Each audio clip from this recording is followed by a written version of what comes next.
So very recently, I've been thinking a lot about the Sonic Advance games, specifically Sonic Advance 3 since it was the one I had for the Game Boy Advance growing up, and I loved it. The music was catchy, the graphics and presentation pushed the system to its limits. Every zone had a unique and distinct theme that made them stand out. The team-based mechanics actually encouraged experimentation, unlike in Sonic Heroes where you still went on the same path regardless of the choices you made. Sonic Advance 3 was great, maybe even a little bit better than Sonic 3 and Knuckles in some aspects.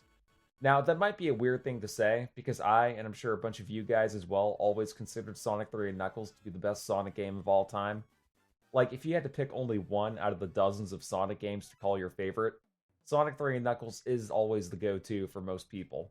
However, in recent years, the answer to what my personal favorite Sonic game is has become increasingly difficult to narrow down. I still really like Sonic 3 and Knuckles because of its balanced gameplay. The levels and bosses are designed well enough, and each character has their abilities that make them stand out, but not so much that they're too different from each other. Additionally, being able to go super or hyper on the spot was a nice reward for completing all the special stages, which in my opinion are the best special stages in the entire series. However, I also really enjoyed Sonic Adventure 2. The different gameplay styles for each character were more focused and refined than those implemented in Sonic Adventure 1, which felt like proof of concepts by comparison. Sonic Adventure 2 also encourages you to get an A rank by raising your score and mastering the levels, instead of requiring you to complete a set of objectives. The story is kid-friendly and cheesy, sure, but it also has a lot of action and grit to it, making it enjoyable for both older and younger players.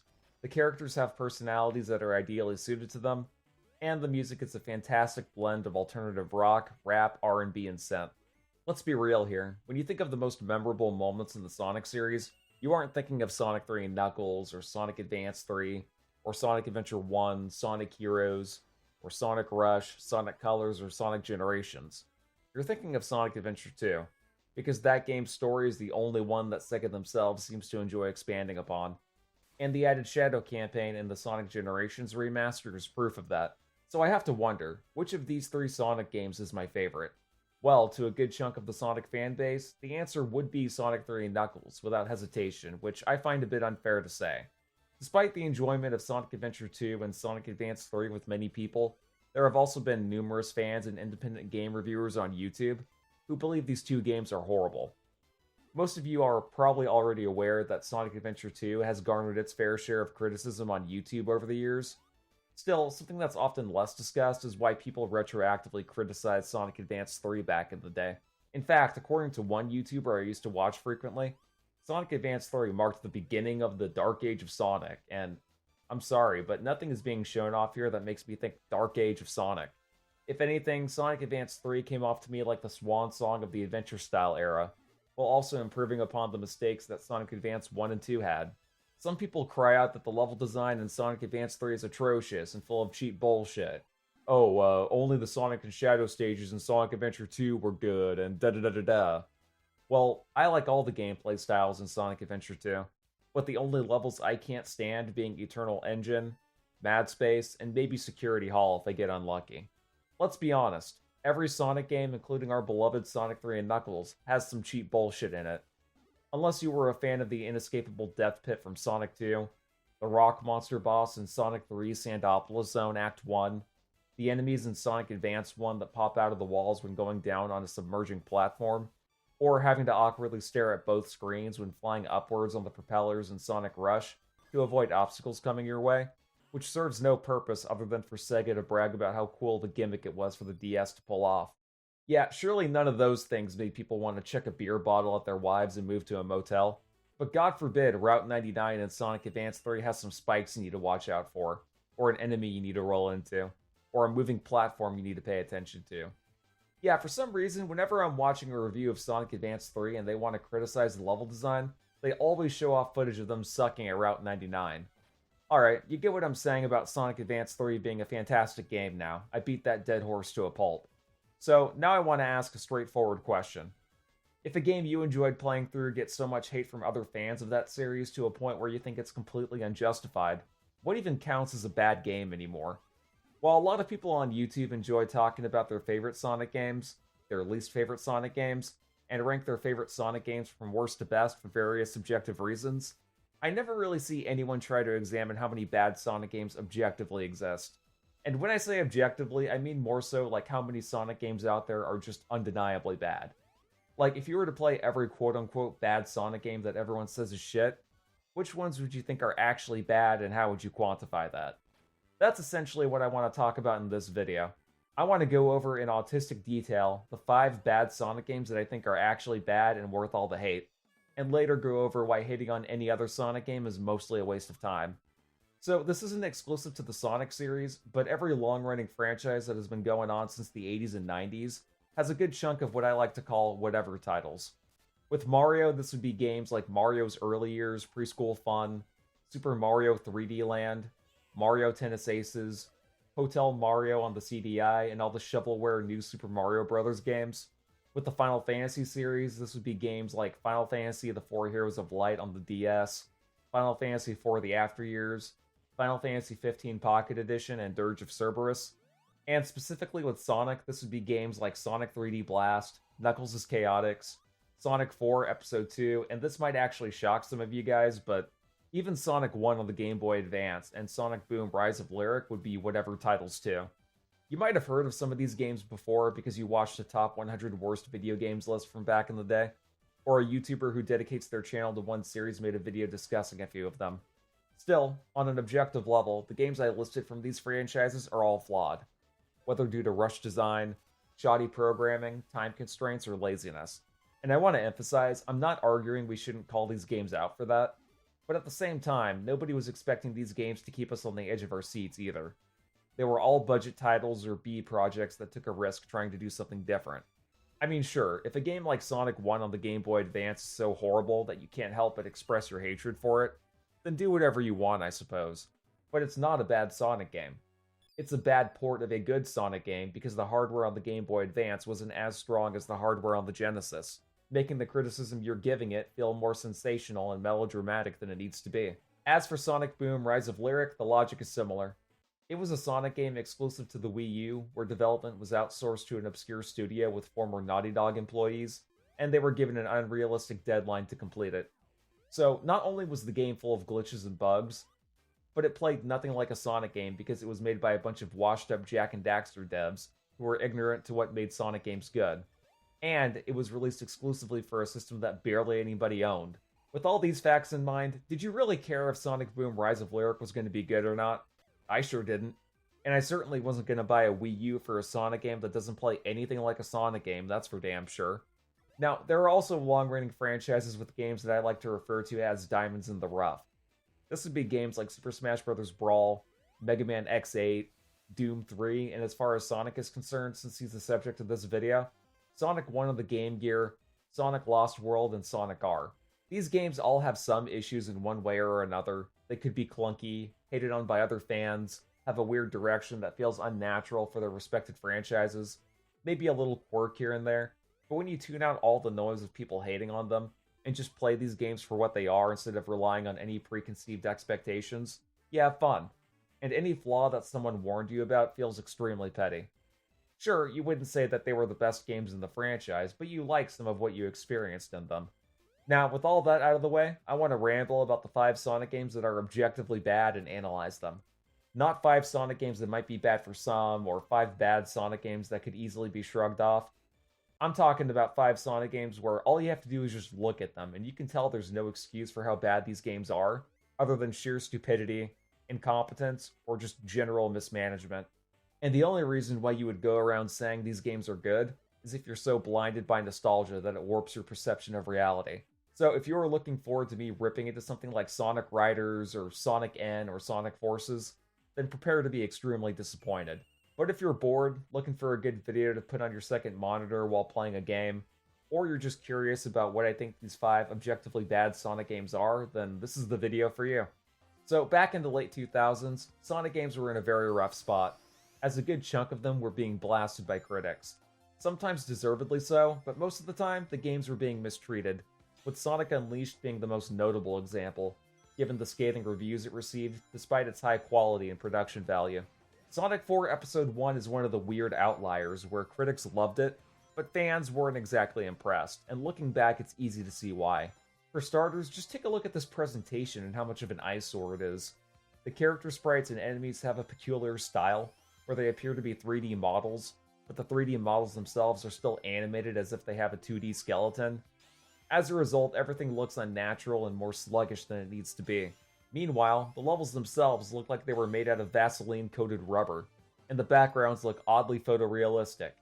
Not because the backgrounds look photorealistic on their own, but when you compare them to what's going on in the foreground, it seems more real by comparison, which wouldn't be so odd if it felt intentional.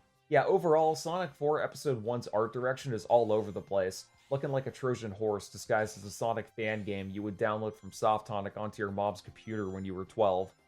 And don't even get me started on the music, especially with that fake Genesis instrumentation that somehow manages to sound both dated and lifeless. The gameplay itself is a whole other can of worms, though. Let's start with the physics, because they just don't feel right.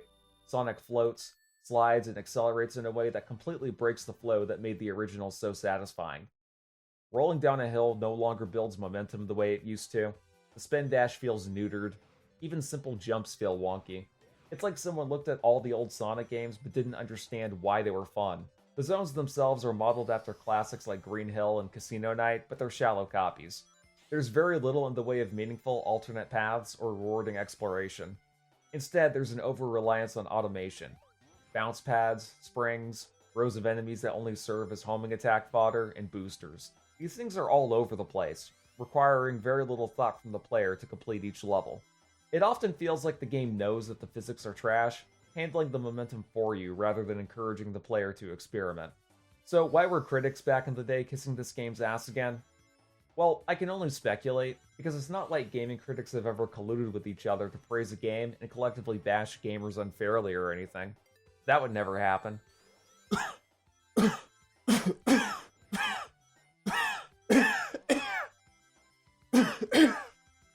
Sorry, allergies.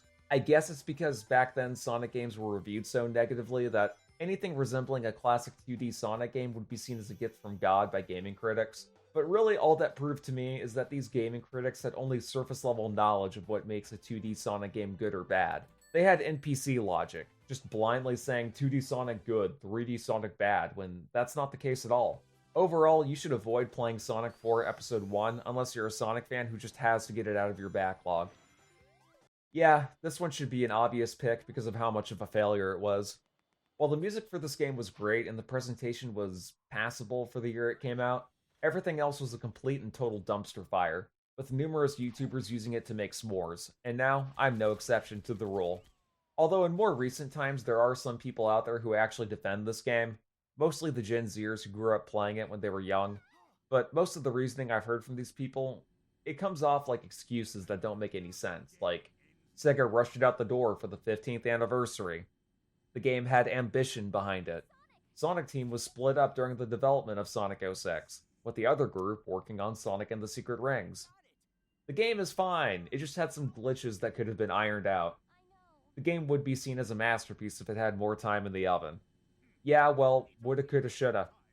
Whether Sonic 06 had 6 months of development time, 6 years of development time, 6 decades, it doesn't matter. You can't just cling on to what could have been, when we live in the universe where Sonic 06 ended up becoming the game that it is. And even from a design perspective, the game was doomed from the start, with numerous bad ideas implemented. When Sonic 06 was announced, it was intended to be a grand reboot that would define the mainline Sonic games going forward, following the release of a few titles that not everyone was a fan of, such as Shadow the Hedgehog and Sonic Heroes. It was also meant to be a celebration of Sonic's 15th anniversary, and a bold leap into the next generation of gaming.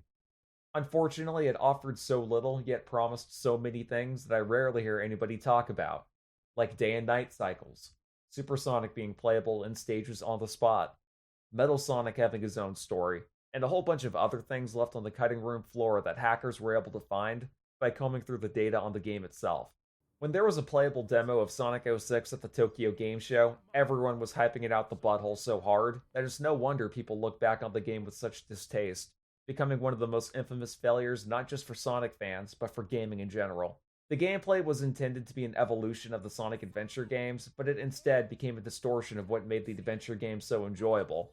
Back when I tried playing Sonic 06 for the first time, Sonic's campaign was, in my opinion, the most sloppily executed, but the shortest too, with stages that are so poorly programmed that you'll be constantly fighting the controls.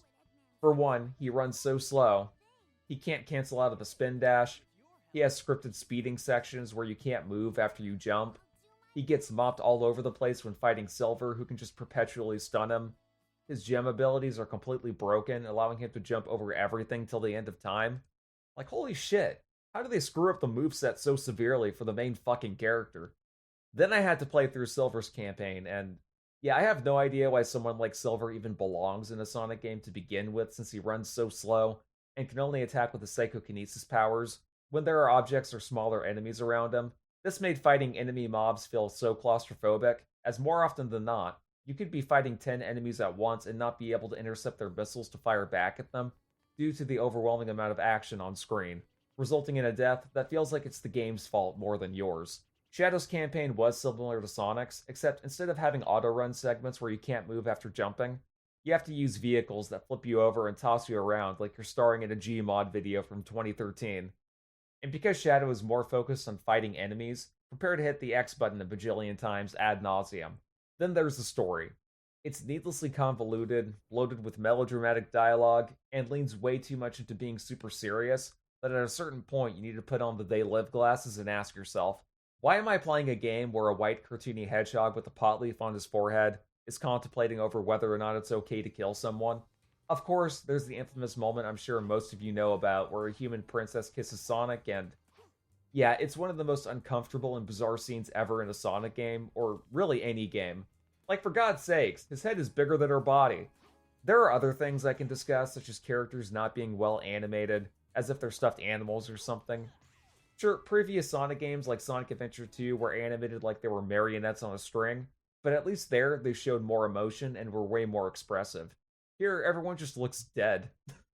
Not to mention the boring hub worlds, and the awkward side missions where you find a dog, race a Sonic cosplayer, and have Silver use his psychokinesis powers to drop apples into a barrel, which feels like a bad implementation of the Havok physics engine, since you can't be as precise as you want. And I could list all the issues with Sonic 06 even more, but I think you get my point.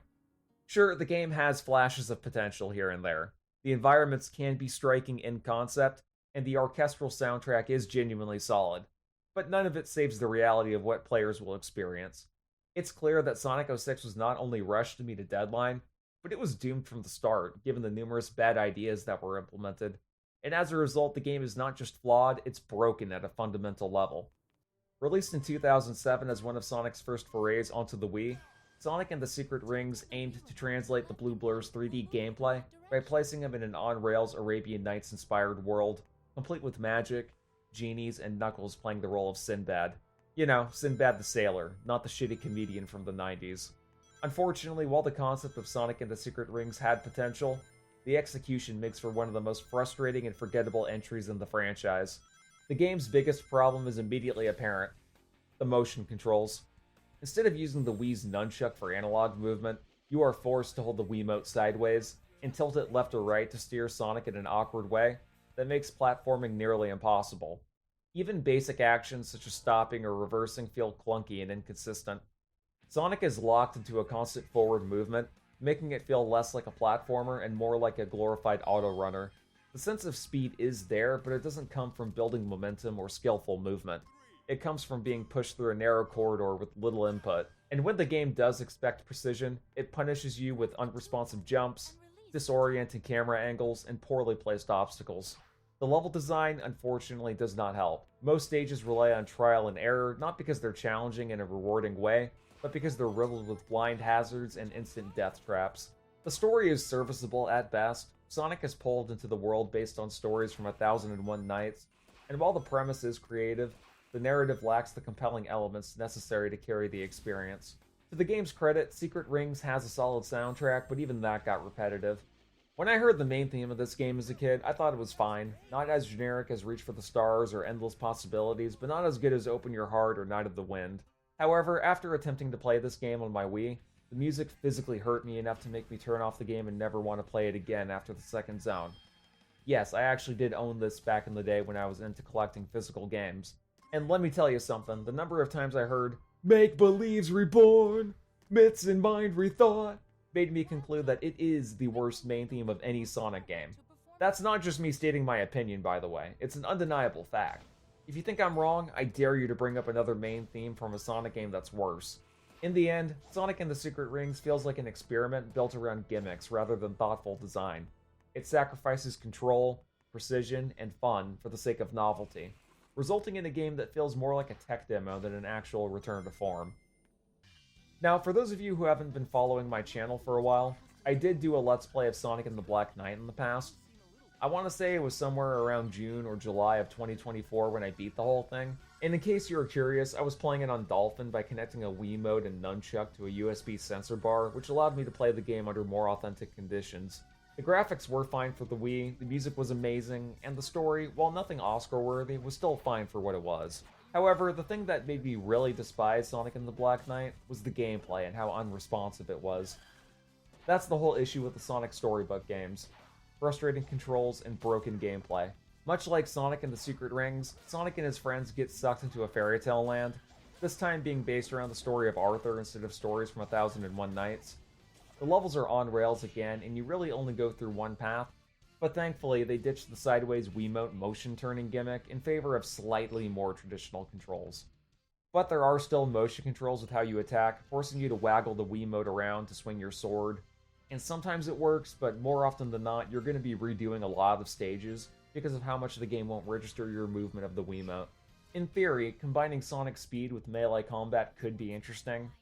In reality, the sword mechanics feel tacked on and underwhelming. Combat is shallow, featuring repetitive motion-controlled attacks that lack genuine feedback or satisfaction. Enemies become frustrating obstacles that disrupt the game's flow, forcing players to pause and wildly swing the Wiimote to progress. This red light, green light gameplay runs directly counter to what makes Sonic enjoyable: momentum, speed, and flow.